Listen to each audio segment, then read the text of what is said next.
We have new AEW World Champions as the Guns have defeated the Acclaimed to win the AEW World Tag Team Championships last night on AEW Dynamite. Also an update on several stars missing last night's show as visa issues affect several AEW stars. MJF defeated Konosuke Takeshita in the opening match of the show. A fantastic match. Also, Danielson versus MJF for AEW Revolution is now confirmed in that Iron Man match for the AEW World Championship. The AEW World Trios Championships were defended successfully last night on Dynamite. Ricky Starks tried to run the gauntlet of the Jericho Appreciation Society. Mark Briscoe's next AEW appearance has been announced. Did the Bunny sustain an injury last night on Dynamite? Tony Khan also gives an update on a AEW streaming deal. Plus, Christopher Daniels is announced for a major independent wrestling honor.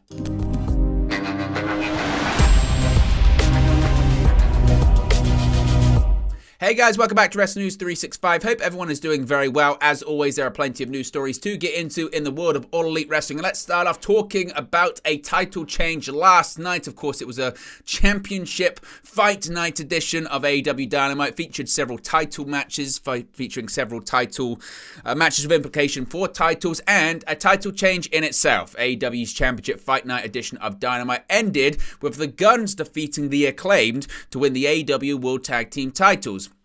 But it didn't happen in the way that one would have expected it to happen. After a back-and-forth match, Billy Gunn, the father of the Guns and mentor to the Acclaimed, made his way down to the ring, and after referee Stephen Smith got bumped, held up Anthony Bowen so Austin Gunn could hit him with one of the title belts. But instead of following through with the expected heel turn, Billy pushed Bowens out of the way before confronting his son, only to then get nailed with the belt by his other son, Colton. After that skirmish, Austin managed to send Bowens into a belt shot from Colton and catch him with a schoolboy roll-up for the pin and to win the AEW World Tag Team Championships. Now, unlike most protracted referee bump sequences, this one was explained by the announcers and Smith selling, both of which tried to get across that the official may have suffered some sort of a concussion when he got sent out of the ring in the initial ref bump, which was a pretty spectacular ref bump, it must be said. The Acclaimed and the Guns, formerly the Gun Club, have been linked on screen since last May when the two teams formed an alliance while Bones was injured. They split up in July, with Billy Gunn eventually leaving his sons for the Acclaimed, which helped parlay them into being one of the hottest act, if not the hottest act in the company, with "Scissor Me Daddy Ass" becoming the most popular catchphrase while adorning various best-selling t-shirts. The Acclaimed had been champions since defeating Swerve in Our Glory for the titles at September's Dynamite Grand Slam in New York City. Certainly a finish and a title change that not a lot of people were happy with. Social media erupted with displeasure over the title change, in addition to displeasure over the booking, and some feeling that the Guns were not the right tag team to dethrone the Acclaim. Meanwhile, others have said maybe it's a case of the babyface tag team being better off in the pursuit of being champions as opposed to being champions themselves. Some people are saying it's just laying the foundations for maybe FTR to defeat the Guns to win the AEW World Tag Team Championships once they make their decision when it comes to their future in professional wrestling, if indeed it does lie in All Elite Wrestling. Nevertheless, it has been polarizing and controversial. Let me know your thoughts on the title change in the comment section below. Now, several stars were missing from last night's AEW Dynamite and have been missing from AEW television over the last few weeks. And apparently, it's because of these visa issues that are striking the AEW roster right now. If you've been wondering where a few of your AEW favorite stars have been lately, it appears that we may now have an answer. Last night's AEW Dynamite took place in El Paso, Texas, and some lucha action would have been right at home on the show, but the likes of the Lucha Brothers and Bandido were nowhere to be seen during the broadcast. Dave Meltzer on Wrestling Observer Radio has explained that there are a lot of visa issues going on right now, so that's likely a reason for at least some of the absentees. He said, quote, "A lot of people brought up what happened with Pentagon, Phoenix and Bandido. There's visa issues and it's all through wrestling right now." WWE's finally cleared it up. They had Dragunov back and Satomuro's coming back, but so many of these people have had issues coming in, and right now, here you are in El Paso, Texas, and Bandido, Phoenix, and Pentagon would have been over like crazy on this show, and they were not even on the show. They weren't on Dark Elevation. I knew they weren't going to be on Dynamite, but they weren't on Rampage either. They probably would have been one of the most over guys on the entire show, actually. I think Pentagon would have been the most over guy on the show had he been available for the show. Of course, this isn't the first time we've heard of visa issues with AEW. A notable case was a visa issue a few weeks ago with Kenny Omega when he was returning from Japan, which nearly caused a big problem for the 7th match of the Best of 7 series with the Elite and Death Triangle. As Meltzer mentioned, NXT, WWE, they've also been having a number of issues with the likes of Gallus and Tyler Bate being out for a while with visa issues until they returned recently, and Nathan Fraser still isn't back and he's been gone for a while, which some people are suggesting is also due to visa issues. So certainly it is something that's not just affecting AEW, it's affecting wrestling right now. Why there's this hold up, why it's slowed down, if there's new rules put in place, I really don't know. One thing is for certain is that it is widely affecting the pro wrestling industry, and hopefully it can all get figured out quickly and all of these guys can return to television soon.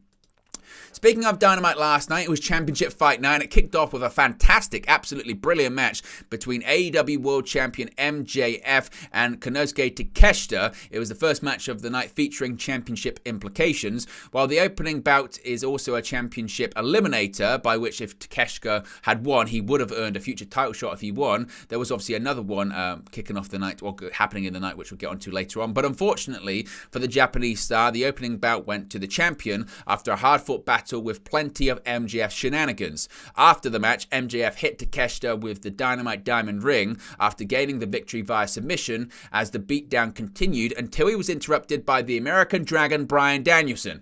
As usual, Danielson's presence encouraged a speedy exit from the AEW World Champion, and we'll get into more of that in just a second. However, after this match and later on in the show, there was a promo by MJF that got a lot of people talking, where some people suggested that he might have been name-dropping WWE superstar Liv Morgan, whilst also trying to send a message to BRYAN Danielson. As I mentioned, this came after that opening match victory against Konosuke Takeshita, in which the Devil picked up the victory. Now, later on in the show, this was very, very interesting. Later on in the show, AEW announcer Lexi Nair got in touch with the champion, sending a message to the American Dragon. Friedman shared a story about him back in high school. The Devil shared a story about his junior prom and mentioned that he was with a girl. He called her Liv. Although it seemed like he was taking a jibe at former WWE SmackDown Women's Champion Liv Morgan, he was not talking about her as he described the girl. He said, quote, "But there was one girl in particular, for legal reasons, let's call her Liv. Man, she was my high school crush. She was perfect. I saw her across the dance floor, beautiful, sun-kissed brown skin, amazing light brown eyes, short curly brown hair, and one of the most infectious smiles you had ever seen. She was perfect," MJF said. Both MJF and Liv Morgan have been seen hanging out during non-wrestling events. Some people are thinking, oh, it's about Liv Morgan. It's not about Liv Morgan. I think the name drop of Liv might have been a reference to Liv Morgan, but the person he was describing clearly was not Liv Morgan, despite the fact that they probably are friends outside of the ring. Liv Morgan's actually real life. I believe she's engaged, if not married, to Bo Dallas. So MJF, I don't think, was describing her. Speaking of MJF, though, he will officially now be defending his AEW World Championship against BRYAN Danielson at AEW Revolution in a 60-minute Iron Man match, which promises to be a classic. After having the odds stacked against him by the AEW World Champion, BRYAN Danielson finally has the match he wants. He will officially be challenging the Salt of the Earth for his title in a 60-minute Iron Man match at the Revolution pay-per-view on March 5th at the Chase Center in San Francisco, California. Danielson demanded the match in January, and while MJF agreed to it, he would only do so on the condition that Danielson beat a series of opponents that he would handpick. Danielson had previously defeated Konosuke Takeshita, Bandido, Brian Cage, and Timothy Thatcher, and on last night's edition of Dynamite, he overcame his final opponent, Rush. Danielson was locked in the trainer's room by someone helping out Rush during an interview with Renee Paquette and had to break down the door to escape before the referee counted him out. An irate MJF left his position at the commentary booth and marched down to the ring after Danielson delivered the Psycho knee for the 1-2-3. He proceeded to hit Danielson in the head with the Dynamite Diamond Ring and locked in the Salt of the Earth armbar, refusing to relinquish the hold as security tried to pry him off. MJF, of course, has held the AEW World Championship since defeating Jon Moxley at the Full Gear pay-per-view last November, and he won the Dynamite Diamond Ring for the third straight year after beating Ricky Starks at Dynamite Winter is Coming. As of right now, this is the only match confirmed for Revolution. However, more matches are expected to be announced in the coming weeks. Speaking of championships, the AEW World Trios Championships are not going anywhere. Yes, the Elite, and consisting of Kenny Omega and the Young Bucks, are still your AEW Trios World Champions. The Elite defeated Top Flight and AR Fox on last night's edition of Dynamite from El Paso, Texas. The match was an exciting back-and-forth sprint that saw all 6 men get spotlighted, but in the end, the champions proved to be too much for the challengers and won the contest when Omega trapped Fox in a cradle pinfall victory. Some people are speculated as to who the next group of opponents could be. Some people suggesting the House of Black could be future opponents for the Elite. Some people even saying way down the line, once he returns from injury, suspension, or all of the above, it could be the Elite versus CM Punk and FTR. Maybe we don't get too far ahead of ourselves when it comes to that one, but certainly, no doubt, they'll be featured into heavy plans when it comes into Revolution. Of course, Kenny Omega's also got his responsibilities and bookings with New Japan Pro Wrestling as the current IWGP United States Heavyweight Champion, so he's also going to be doing more New Japan appearances. Perhaps we see Will Ospreay get involved and we can have the Elite versus United Empire at some point later on in the year as well. But certainly, for now, the AEW World Trios Champions are still the Elite. One of the matches announced coming into last night's show was Ricky Starks running the gauntlet against the Jericho Appreciation Society, but it didn't go well for old Absolute. On last night's Dynamite, a mystery assailant attacked Ricky Starks during the Garcia Guevara gauntlet. After Ricky Starks accepted the challenge of facing multiple members of the Jericho Appreciation Society on a path to getting his hands on Chris Jericho on last week's show, the gauntlet occurred last night. While Starks was successfully able to pass the Cool Hand Ange, Angelo Parker, and Daddy Magic Matt Menard levels of the gauntlet, Starks was set to face either Daniel Garcia or Sammy Guevara. While Guevara's music originally hit, after a swerve, it was actually Daniel Garcia who took on the task of Ricky Starks. However, after interference from a mystery assailant, in an Acclaim shirt, no less, it led to the Jericho Appreciation Society victory. Their identity was revealed, and it wasn't much of a surprise. Somewhat unsurprisingly, the masked luchador was revealed to be none other than Chris Jericho himself, as the JAS celebrated in the ring. Of course, we are still going to get Ricky Starks versus Chris Jericho at Revolution somehow, some way. This is just a case, I think, of spreading it out a little bit further. Of course, Jericho has a long history of wearing masks, whether it's Doink the Clown, whether it's Sin Cara, whether it's Penta El Zero Miedo, whether it's one of the Creepers of the Dark Order. You remember them? The Creepers. He wore those. He's worn masks for years and years and years. This is just him rehashing a hold spot, really. And some people, I think rightfully so, are criticizing this feud for saying, well, Starks has already beaten Jericho. What does he want to prove even more? They've got to up the stakes. How they're going to up those stakes, what those stakes are going to be, we'll have to wait and see, certainly. But as of right now, the match has not been confirmed for AEW Revolution. Mark Briscoe will be making his next AEW appearance on Rampage this week. During the rundown for Friday night's episode of Rampage on Wednesday night's Dynamite, AEW announced the return of a wrestler who just made a major splash in what was technically his company debut. Mark Briscoe, who finally made his first appearance on AEW programming 2 weeks ago to pay tribute to his brother Jay, will be returning on this Friday's Rampage for an interview or promo of some kind. Jay Briscoe, real name Jamin Pugh, died in a traffic accident 8 days before his brother's debut against longtime friend Jay Lethal, which took place on what would have been Jay's 39th birthday. Before Jay Briscoe's death, both brothers had been barred from AEW television programming by the promotion's corporate overlords at Warner Bros. Discovery, previously Warner Media, despite being under contract to Tony Khan's Ring of Honor since his purchase of the company from Sinclair Broadcast Group in the spring of 2022. Reportedly, Jay's 2013 tweets expressing a desire to shoot anyone who taught his kids that same-sex marriage was acceptable, and both brothers' use of the Confederate battle flag iconography in their ring gear made the team an act that the media didn't want to touch. An apology from the former, they had dropped the Confederate imagery in 2015. That was widely viewed as genuine, said apology. Testimonials by peers about their growth did not appear to make a dent, even after Jay's passing, until WBD relented just before the match between Mark and Jay Lethal. Again, good to see that Mark Briscoe is going to be back. What he's going to be doing, I haven't seen the spoilers. We're not going to say anything on the channel when it comes to spoilers. You know that when it comes to Rampage, so you'll have to tune in on Friday night to find out what indeed Mark Briscoe does and what he says and what the plan is going forward for him. There was some concern for the Bunny last night on AEW Dynamite after it was felt that she could have possibly, maybe sustained an injury during an AEW Women's World Championship eliminator match between the Bunny and Jamie Hayter. The match's abrupt finish left some fans wondering if perhaps the Bunny had been injured. After the Bunny landed oddly after an exploder suplex, the match seemed to end rather abruptly, with Hayter hitting her ripcord lariat, the Hayterade, to end the match very shortly thereafter. Reports of doctors at ringside checking on the Bunny after the match, although not being featured on television, as was the case with the previous match and Konosuke Takeshita, lending to concern there could have been something that went awry or actually a legitimate injury. Hopefully, of course, the Bunny is unscathed. We wish her nothing but the best. We don't have any more details on that right now, so we'll have to wait and see. But here's hoping that the Bunny wasn't legitimately injured, because that would suck, and it was a big match for her last night in a big spot on the show. What's going on with an AEW streaming deal? Well, we don't really kind of know. AEW President Tony Khan has commented on a potential AEW streaming deal following recent speculation about a contract, after an article from Bloomberg indicated that AEW will likely announce a deal with Warner Bros. Discovery. Dave Meltzer of the Wrestling Observer reported that AEW was not close to securing a streaming deal. Speaking with Uprock Sports, Tony Khan stated that there's a lot of interest in the AEW and Ring of Honor library. Discussing AEW's options, Khan said, quote, "We've done 174 episodes of Dynamite, 80 episodes of AEW Rampage. Our 17th pay-per-view event will be in March for Revolution.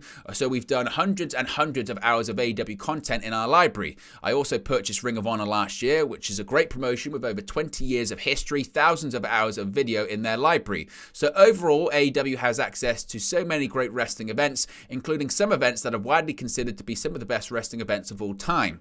There's a lot of interest in this library, as well as the new weekly content we continue to produce each week, and I do think there's a lot of demand for the library, and it makes a lot of sense for us to try and make that AEW library available to fans all over the world on demand."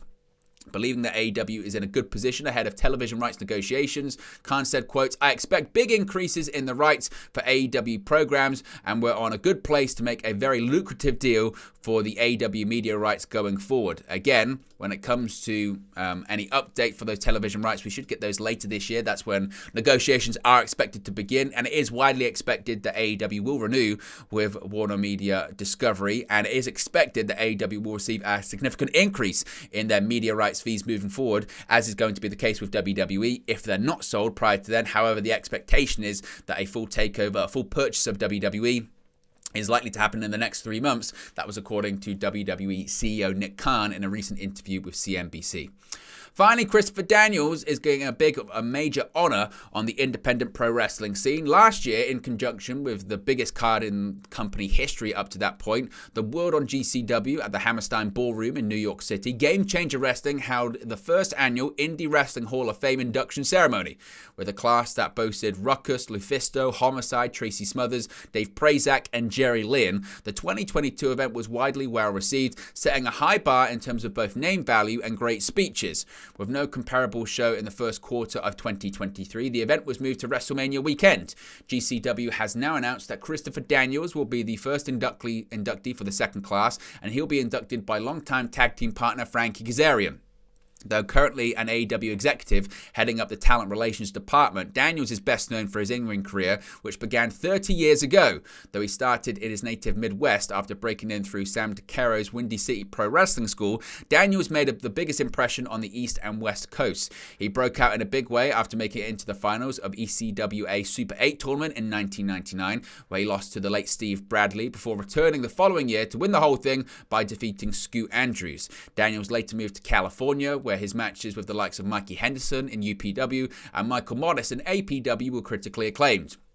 Daniels parlayed all of that buzz into becoming Ring of Honor's initial top heel in 2002, cementing his role as one of the building blocks of the modern era of independent wrestling, where match quality is a significant priority. Over the next 2 decades, he would move back and forth between Ring of Honor and Impact Wrestling before joining AEW as a founding roster member in 2019. So congratulations to Christopher Daniels on that major honor. Of course, if we get any more details on future inductees as well as any other AEW news, we'll let you know here on the channel. So there you go, guys. It's the latest AEW news for you. Be sure to smash a like on the like button. Be sure to subscribe bottom right-hand corner. Remember, you can join the Wrestling News 365 roster by clicking the join button. You get access to a ton of exclusive perks, such as you get badges, you get custom emojis, you get exclusive members-only content as well, such as live streams, pre-records, Q&As, interviews, match watch-alongs, pay-per-view watch-alongs, you name it. Now, don't worry, of course, the day-to-day news videos, they're not going anywhere, but if you want a bit more, a bit of extra content, you can join the members club and you can become part of the roster and you can get all of that exclusive stuff, such as members priority chat as well.